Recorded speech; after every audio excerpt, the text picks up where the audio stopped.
Good morning বন্ধুরা, সকলকে স্বাগত জানাই আবার একটা নতুন ভিডিওতে। দেখো, সকাল সকাল টিফিন করছি, কিন্তু ছেলে স্কুল যাবে, স্কুল চালু হয়ে গেছে। ওর তো 12-এ উঠলো আর 12-এর ক্লাস শুরু হয়ে গেল। তাই এবার টিফিন করার পালা। টিফিন করব আর ও একটু ভাত বসিয়ে দেবো, ও খেয়ে যাবে। দেখো, সকাল সকাল টিফিনটা ওর জন্যই করছি, যদিও আমি এগুলো খাবোই না কিছু। তো যা হোক, ওর জন্য টিফিনটা করে দিই। আর এই স্কুল আবার চালু হলো, আবার সেই অসুস্থতার ফাঁকে কাজের নতুন ছন্দে ফেরা চেষ্টা করছি। আর দেখো, ওর টিফিনটা করে দিচ্ছি, একটু বেশি দিই জানো তো। ওর বন্ধুদেরও ও দেয়, একটু বেশি করে দিই, কারণ অনেক বাচ্চারা আছে যারা টিফিন নিয়ে আসে না। ওরই একটা বন্ধু আছে, ও অনেক সময় টিফিন নিয়ে আসে না। তো আমি বলি, তোর থেকে দুটো দিস। ও বলে, হ্যাঁ মা, আমি দিয়েই খাই। আমি ছোটো থেকেই আমার ছেলেকে দিয়ে খাওয়া শিখিয়েছি। তাই ও ও ভাগ করে কিন্তু সবার সঙ্গে মিলেমিশেই খায় যে কোনো খাবার। দেখো, টিফিনগুলো করে দিচ্ছি। আর শর্টকাট না, এটাই আমি টিফিন এখন করে দিলাম, কারণ আমার শরীর এখন খুব একটা ভালো নয় যে এটা সেটা করে দেবো। আর এই দেখো, ডাল, চাল আর আলু একসঙ্গে বসিয়ে দিলাম, তাতে আমার খাওয়াতে ওকে সুবিধা হবে। আপাতত এইটাই বসাই।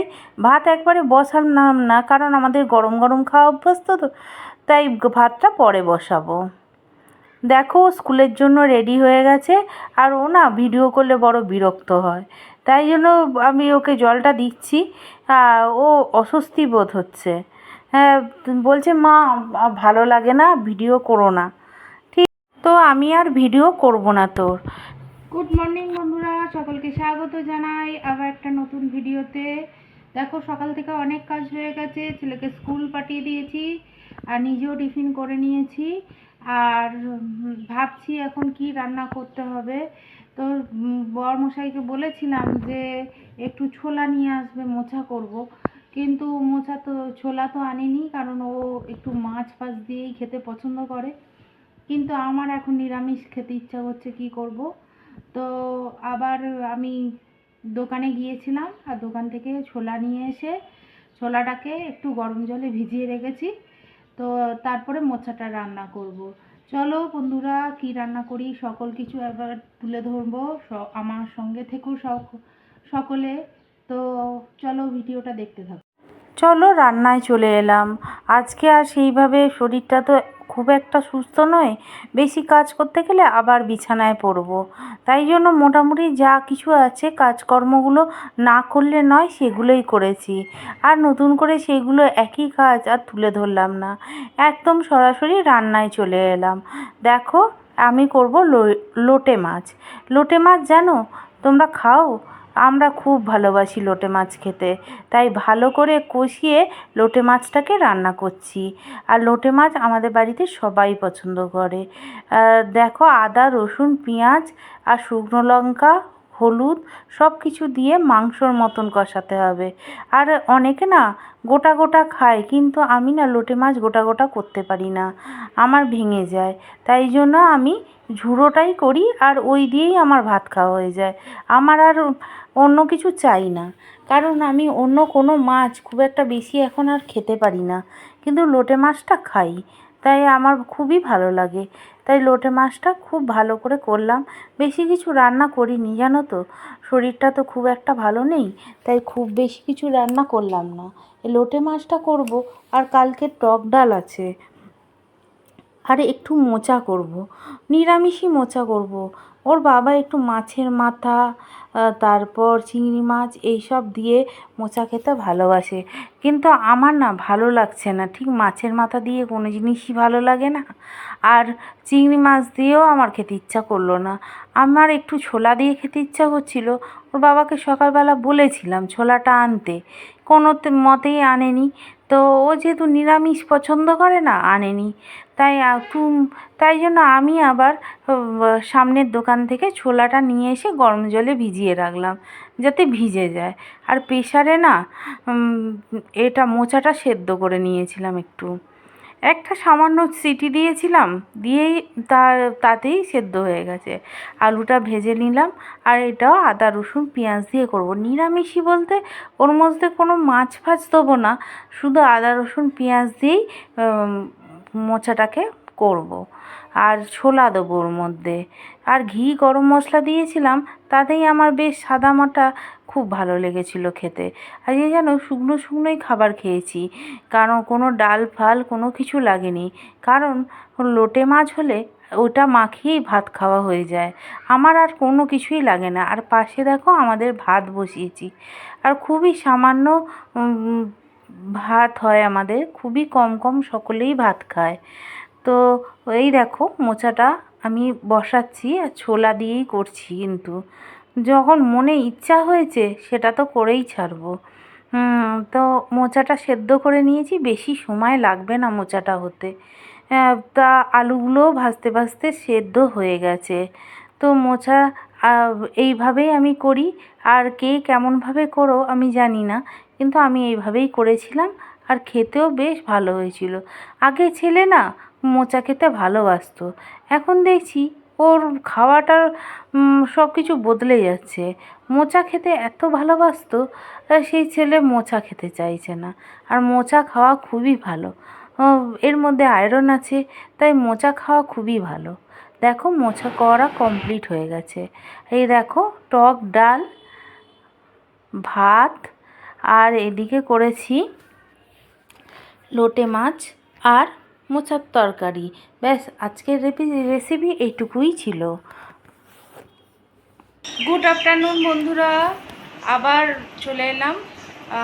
দেখো একটু সমস্ত কাজকর্ম সারা হয়ে গেছে, এখন একটু বসেছি, একটু রেস্ট নিচ্ছি। আর একটা কথা বলতেই ভুলে গেছি জানো, আমার ছেলে আবার দুজনকে নিয়ে এসে হাজির করলো। চলো দেখাই সেই দুজনকে। আর একে তো আমি সংসারের কাজ করে সারাক্ষণ আমার মাথা খারাপ হচ্ছে, তার উপরে আবার দুজনকে নিয়ে এসছে। যদিও আমার ভালো লাগছে না যে দুজনকে এরমভাবে বন্দি করে রাখা, কিন্তু ছেলে আবার যুক্তি অন্যরকম দেখালো। চলো আগে দেখাই। চলো দেখো আমাদের বাড়ির দুজন সদস্যকে। এই দেখো, আমি বললাম কেন বন্দি করে দুটো পাখিকে রেখেছিস? ও বলল, মা এরা বন্দি অবস্থায় জন্ম নেয়, আর এদের যদি বাইরে ছেড়ে দেওয়া হয় এরা মরে যাবে, তাই এদেরকে পোষ মানানো ভালো। তো আমি তাই জন্য বললাম যে দেখ, তুই নিয়ে এসছিস, যত্নটা কে করবে? আমি তো সারাক্ষণ কাজ করতে করতেই আমার অবস্থা খারাপ হয়ে যায়, তার উপরে আমার শরীরটা খুবই খারাপ থাকে, কে যত্ন করবে? তোকেই করতে হবে। বললো, হ্যাঁ মা আমিই করব। চলো বন্ধুরা, দুজনকে দেখালাম, এই দেখো দুটোতে বসে আছে কি সুন্দর। আর দেখো আবার নিয়ে এসছে, এমনি তো আমাদের জায়গা খুব অভাব, আর কোথায় রাখবো, সেই জন্য এই ওপরে সিঁড়ির ঘরে রেখেছি। কিন্তু খুব গরম হলে ওদের নিচে রাখতে হবে, ওদের গরম লাগবে, তাই জন্য দেখি। এবার দেখো কি অবস্থা, আমার নিজেরই এমনি শরীর খারাপ, তার ওপর নিচ কাজ, তার উপরে আবার এই দুটোকে নিয়ে এসছে। নিয়ে আসা হয়েছে যখন, যত্ন তো নিতে হবে বলো। চলো, যত্ন তো নিতেই হবে। সেই ঘাড়ে আমি বলে দিয়েছি, আমি আর এইসবের মধ্যে নেই, কারণ এত কাজকর্ম করে আর পেরে উঠবো না আমি। তাই ছেলেকে বলেছি যে তুই নিয়ে এসছিস, তুই যত্ন করবি, যত্ন না করলে কিন্তু আমি কাউকে দিয়ে দেবো, কারণ দুটো প্রাণকে নিয়ে এসছিস, সেটাকে ভালো করে যত্ন করে রাখ। আর এই ছোট খাঁচাটাই নিয়ে এসছিল, আবার এই খাঁচাটা আমাদের নয়, আমাদের জায়ের, আমার জায়ের, ওরা খরগোশ পুষতো। তো এখন এই পাখিটাকে নিয়ে এসে রাখা হয়েছে বড় জায়গায়, পরে আবার খাঁচা কিনলে ওদের খাঁচাটা দিয়ে দেবো।